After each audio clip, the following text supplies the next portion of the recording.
Today we're looking at how the plot unfolds, the steps that you would find in a traditional literary plot. So we need to start by defining, what is a plot? Well, the plot is the organized pattern or sequence of events that make up a story. Now, every plot is made up of a series of incidents that are related to one another. So when we take a look at our plot line, usually we have a tendency to put it together as a triangle, and we label the different parts of the triangle in order to reference the different types of plots. So at the very beginning of this plotline triangle, we would call that the exposition. Now, the exposition introduces the background information about events, settings, and the characters to the readers or viewers.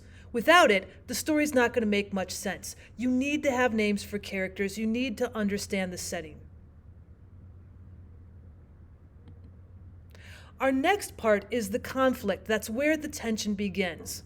A conflict involves a struggle between two opposing forces, usually a protagonist and an antagonist. Now, there are many different types of conflict. A few examples include character versus character, such as the protagonist versus the antagonist, character versus society, your character versus perhaps the setting and the events in the exposition, or character versus nature, where the character is coming into direct action with the setting or maybe perhaps some other antagonist. So now when we move away from our original conflict, we have what's known as the rising action. The rising action in a plot is a series of pertinent incidents that create suspense, interest, and tension in a narrative. Now, these can include the twists and turns in the story, and it leads towards the climax. So as you've started with the conflict, now we have more and more incidents. We're going to try and gather interest, make people aware of our different plot lines in the story. Step 4 is known as the climax. The climax is the point in the story where the tension hits the highest point. It sometimes is also referred to as the crisis or the turning point. There has to be a transition between the rising and the falling action. Resolution is going to be coming soon, so there has to be a highest point in the story, the crisis or the turning point. In step 5, we call that the falling action.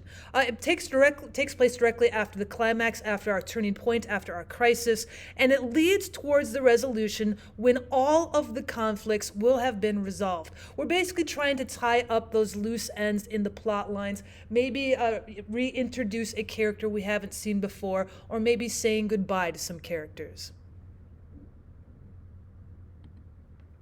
And lastly, your reasonable ending, it's called the resolution. The resolution is the conclusion or last step in a plot. The conflict has to have a solution, and most questions that arose in the story should have been answered at this point.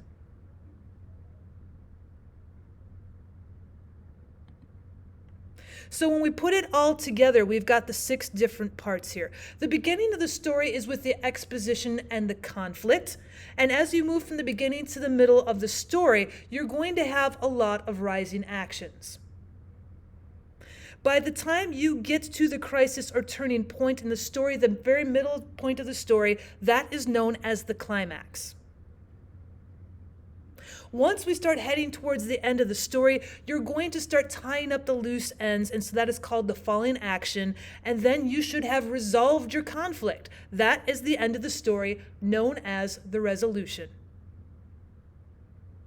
Thank you so much for stopping by at my channel today, guys. If you like and subscribe, that'd be great. If not, go back and check some of my other videos out.